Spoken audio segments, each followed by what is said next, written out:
Hello everyone, Rasa here, and we'll be talking more about Power Rangers Dino Charge.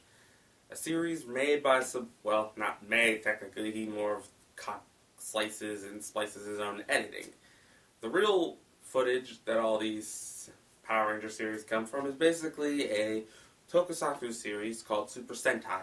In this case, I cannot pronounce his name, I'm going to put it on the screen.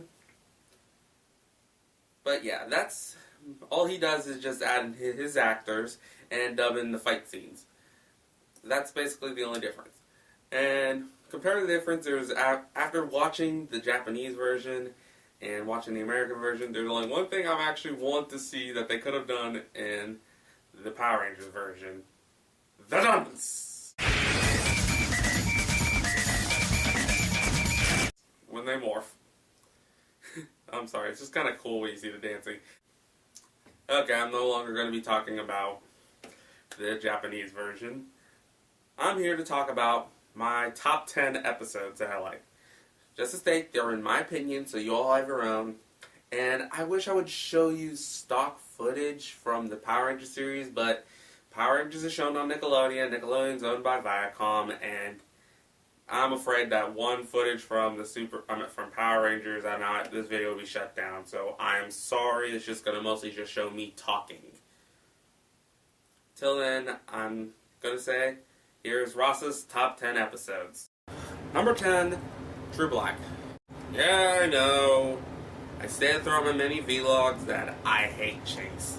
All he mostly does is hit on girls whenever he sees an attractive female. Yeah, I'm surprised he never did that to Shelby. He has so much of a slacker attitude that the only time he'll actually put in some work is if he's being a ranger. And the fact that he loves skateboarding more than anything. Is that still a fad? I thought that died out back in the 90s. Oh well. This episode focuses more on Chase's using his new power, a drill. Oh, I can make so many sexual window jokes with that guy. With that drill. And the fact that he didn't know how to use it properly because he made fun of Shelby's like for a New Zealand boy band, which I'm thinking that was supposed to be a parody on One Direction. I'm just taking a guess. I'm taking a shot in the dark. Since Chase is a shooter. Just kidding. Well, also, I did enjoy the monster that week, being a treasure-like monster who uses money bombs, and the fact that his stone slabs can make the ultimate shield, or the ultimate press, crushing his opponents, unless you count the drill that can pierce through it. Insert your own Gurren Lagann reference, because I don't want to use any of them for this video. And the fact that Chase had to learn he had to be nicer to people to actually have his power to work. More likely being more honest with yourself. My only complaint is the fact that did they really need an excuse how come only Chase to use the power, and yet when they gave it to Riley and Coda, it's a Also, we didn't get how the other people feel about the New Zealand band. We only got Shelby's opinion and Chase's. We only found out the guys liked it because during the end when they were all calling in and trying to win the radio tickets. And what are the bloody odds that Chase won? Well, besides that, this did give more of a redeemingness to Chase and did a better job than the Tooth Hurts. Number 9, one more Energem. Why did you put this one as number 9? This was actually more of the greatest fight scenes. That's because it was one of the greatest fight scenes. It was the season finale. It's going to go over the top. Yeah, I did enjoy the fact that Kendall is the Purple Ranger now. They had a smart plan on sneaking in the Sledge's ship to get the Purple Energem back. And it was also Sledge able to take the Energems off the Ranger if he gets close enough to them, removing them of their power. So why do they have the Energem on the whole time? That didn't make any sense. Couldn't they just leave it at the base? Oh well. And the fact that we got to see Keeper fighting, which hopefully, please give him a more fur. We want to see him fight, and please not looking like E.T. Give him like a humanoid form or something like they did with General Kruger from SPD. But yeah. Come on, we even had the Graphite Ranger coming in for the battle, which was also enjoyable. We get to finally get to see him fighting, and not just standing there just punching something back with his fist. We even got to see a new mutated of the Minion monster all hulked out, while they're having a hard time fighting it. And we got Tyler fighting Sledge while the spaceship is crashing towards Earth.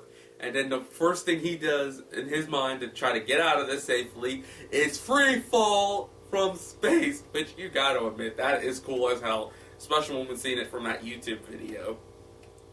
I admit, that was cool as hell. And then the Megazord coming and grabbing him. Everything was over the top and great. One of my few complaints is the fact that Sledge is using the Energems as basically ammunition. He uses the purple Energem for a gun, which, oh my lord, that is the most stupidest thing I've ever seen. The red Energem, yeah, making sense, a satellite cannon on your ship, that actually makes it more destructive, but... And it still never answers my one question. Why does a bounty hunter in this? I never got that. And even shown that even his fiancée, Toxandra, had enough of him because one Energem's not going to be enough. He's showing to be a greedy person, so he can't keep his promises, so that's something up. And hopefully the new villain, Heckle and Snag, will do a better job, because Sledge really sucked as a villain. Number 8, Deep Down Under.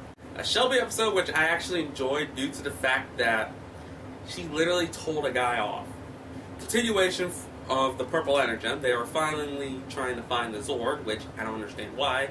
They never found the Energem with the Ankylus Zord. I think that's what the Zord was. The Aqua Ranger Zord. We never brought that up, but still.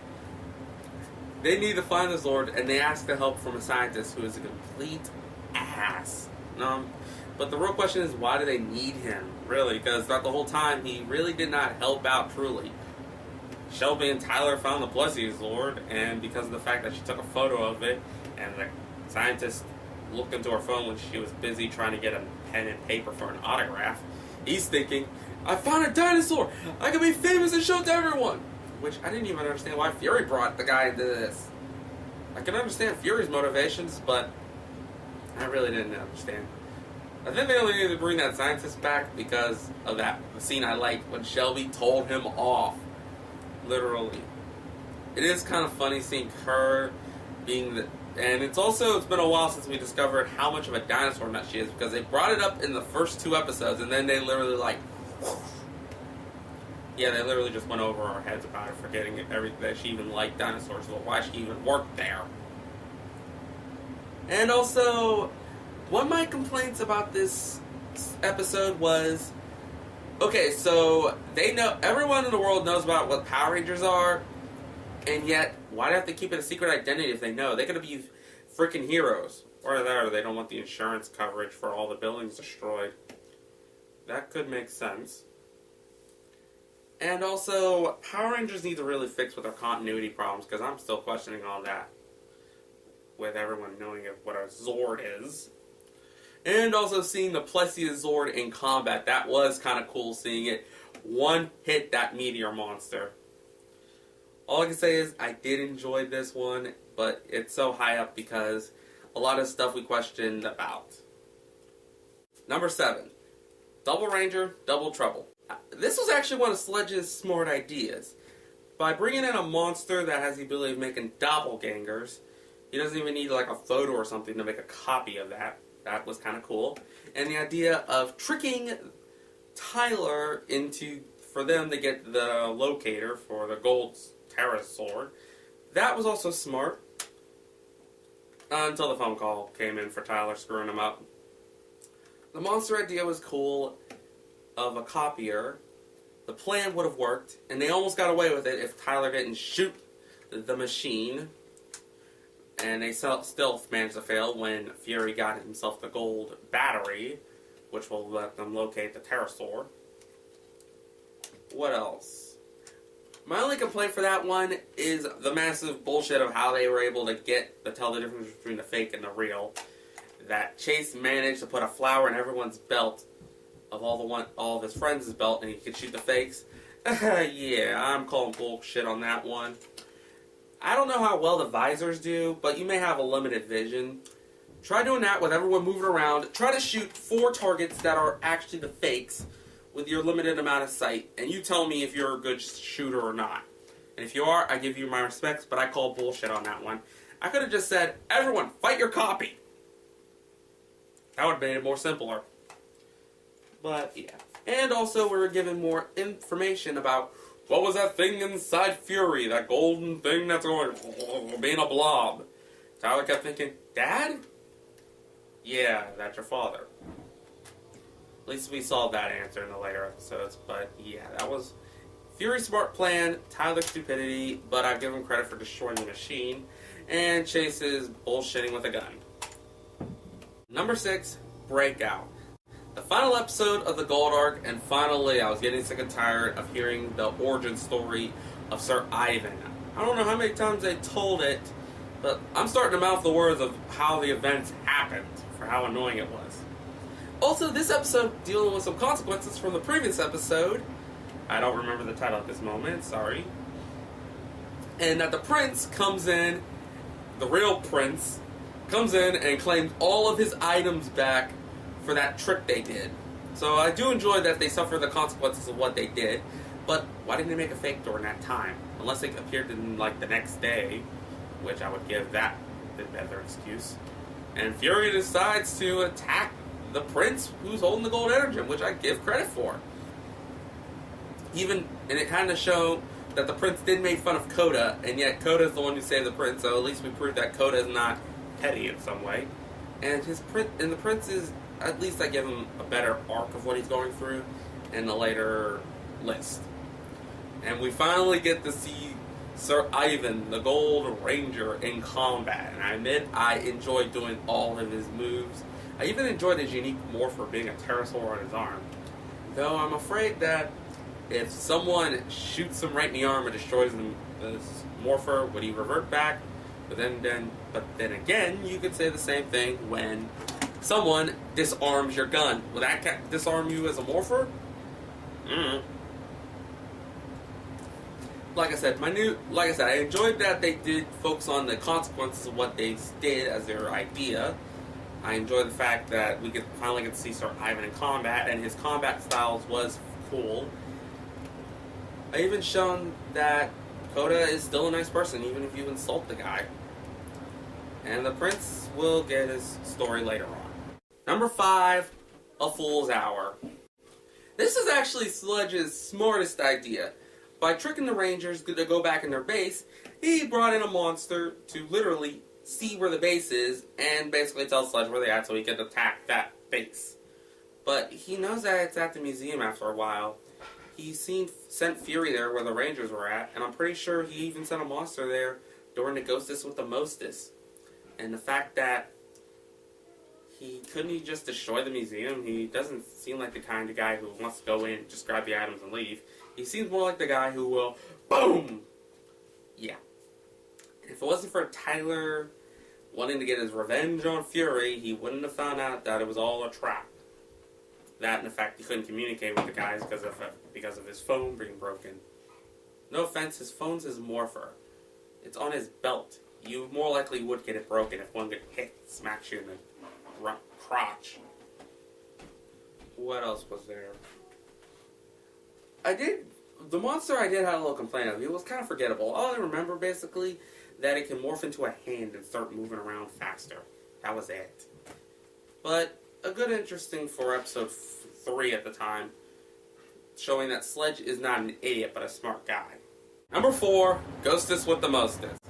Yeah, it was a holiday episode, and with 22 episodes, 2 of them were holiday themed. So yeah, we were basically stuck with 20 episodes of the real series. And the 2 holiday episodes were clip shows, but I decided to pick a holiday episode of which one I liked more. And the Halloween episode actually did a better job because it was actually a mystery episode to go with the clip show. So at least they did a unique gimmick with that stuff. For what happened during a Halloween party, Sledge invited a monster with the ability of memorizing and using the copy monster make a copy of the kidnapped ranger.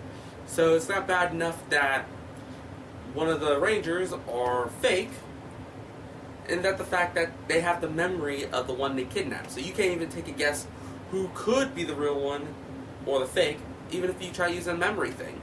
And yeah, using the memory lie detector to see if any of them were fake would make sense.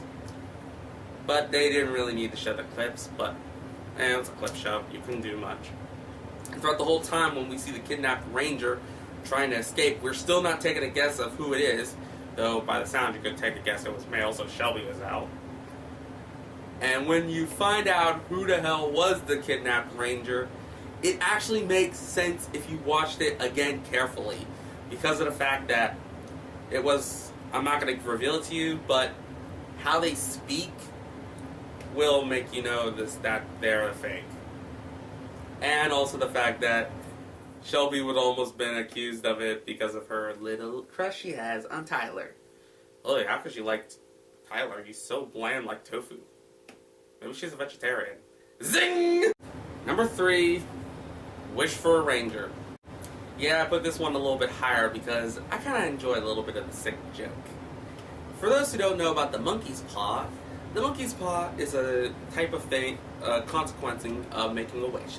You get to wish whatever you want, but you have to be specific as everything. Because one little vagueness and you are screwed over. And this is what happens. They make a wish and it gets screwed over. Shelby wants a romantic date with Tyler. It gets ruined by her getting sprayed with water and their food covered in ants. Tyler wants to see his dad. He runs into the monster. Coda wants a hamburger. He suffers from indigestion, which only lasts until he morphs. Chase wants to meet an attractive female. He meets a psycho who broke his skateboard in half. Placed hopefully over his head, which we don't know. And Ivan wants to be considered a hero by rescuing a damsel in distress. He does, and it screws up his back. Because of all the wishing, Kendall decides she wants to find herself the Purple Ranger. Because throughout the beginning of the episode, they were basically trying to look for a ranger through a candidate list.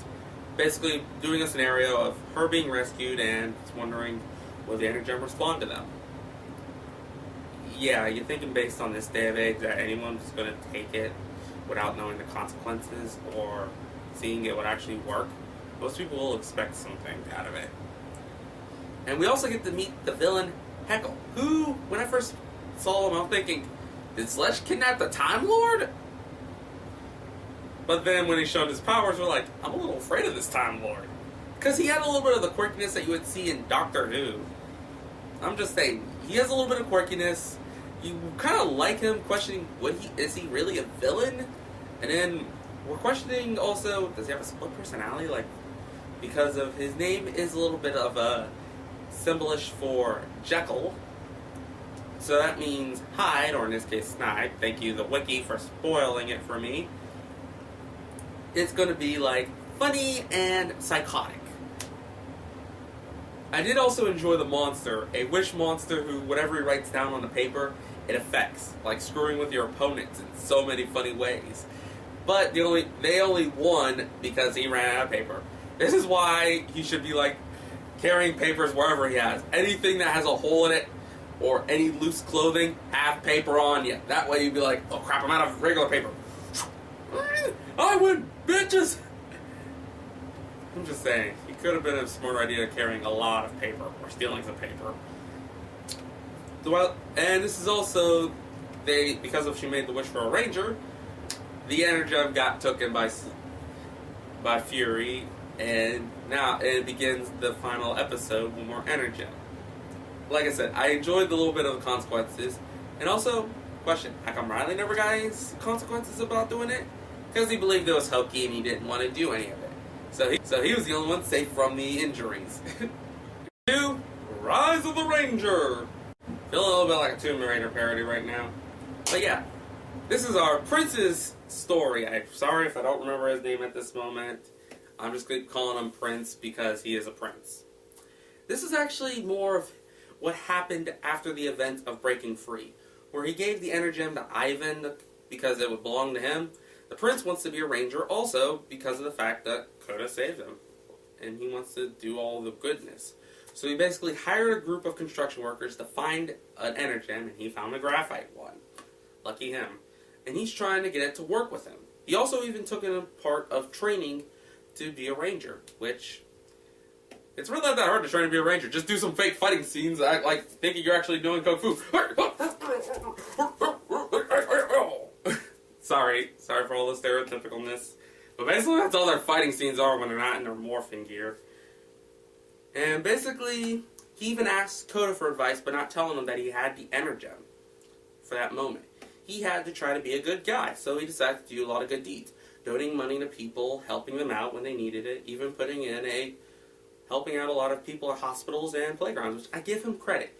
It's a good deed. He even received a lot of letters of happiness, and yet it didn't respond it because of his heart wasn't in the right place at that moment. And throughout this whole time, Chase's little sister, who, oh my lord, I'm sorry, it may be his family member, like Riley's, but at least they did a little bit more of a better job at Riley's family. Chase's sister, it's like she's totally obsessed with her brother. Yeah, I know little siblings like to respect their older siblings, but it's like she's about wanting to, I don't know, I'm not going to say the lines, but she was totally obsessed with her brother. All she cared about was what he was doing. Yeah, I know Chase has a busy job, but she was totally on him like that. Like I said, it's not her her child actor in this. It's just her character throughout the whole time. It's like they suck at making a child actor. Nudge, nudge, hint, hit the turbo. But as soon as the prince decided to give up his Energem, just to say, I had an Energem the whole time, I was trying to get the active, I can't activate it, here, you guys should have it. The Sledge decided to kidnap the prince's robot because he tried helping the Rangers out during a combat scene, which I give him credit for. At least he was helping in some way. And yet, him rescuing Chase's sister because he needed to rescue her. All the Rangers were busy. And yet, that is when the Energem responds to him. He finally becomes the Graphite Ranger. My only complaints is, we didn't get to see him jump into Megazord, we didn't get to see him use a weapon, all we get to see him do was punching. All he did was punch, and all he fought was the robot he owned. Well, that was reprogrammed. That was like my few complaints. Besides that, it was like a good, that's why I put number 2. Because it's shown that no matter how many good deeds you do, they're not real good deeds from your heart. Wow, that sounds cheesy. Number 1. The number 1 episode of the series that I actually like the most is World Famous in New Zealand. This episode had the Rangers traveling to New Zealand due to the fact that they found some pictures of the Plesiosaur and they want to talk to the photographer. And who the photographer is? A man named Albert. A one fez short from being a Grunkle Stan. No, I'm seriously, just put a fez on him, you'd be looking like a realistic Grunkle Stan. Who is a little eccentric and all that craziness, even talking about mythical creatures. So they decided, let's try to look for the Ranger. If the Plesiosaur's roaming around, more likely the person has the purple gem. And lucky for them, a bike robber took a bike and it was stopped by the Purple Ranger. Yeah, and then the monsters appeared, finding him. Yeah, they can handle a robbery, but if they see a monster, they'll run away. Which you can't blame them. You just got the power. Would you be thinking you could take on a monster that you haven't seen before? They soon discover that the Purple Ranger was Albert, which I give credit for. That's a little bit of like a surprise, but then again, you haven't really met anyone else in in that area, so Albert would more likely be the only candidate. He explained how he got the Energem, being a nice guy, by saving a girl who was trapped on a mountain, taking a guess, and the Purple Energem chose him because of the fact that he did that selfless deed. What else? He also trained himself by having a training ground where he practiced how being a fighter, so he's not that lazy either. He's just a little kooky sometimes. And also he shows that he may be older than them all, but he can still outbeat them in a race by fate, by doing little tricks, thinking, oh, I'm not going to make it. My back's giving out. Bam! Just bolting past them all. So with your age, you have to be tricky. But when it comes to real monsters, he does show his fear that he can't handle it. He even admits that the eye patch he wears is fake, so at least it proves that also. You can even notice that when he morphs that you can see no eye patch on him.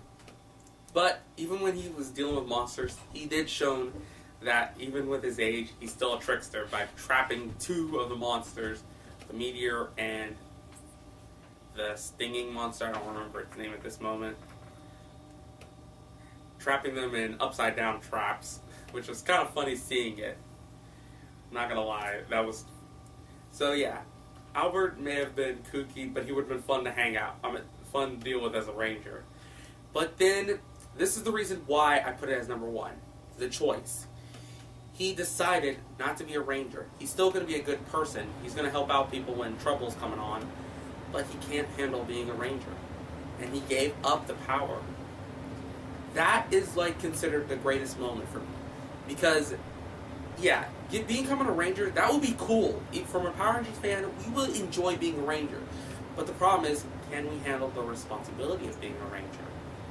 That is reason why I picked this as number 1. You may have the power, but if you know how to use it. Albert was still a good person, even before he had the power of the ranger.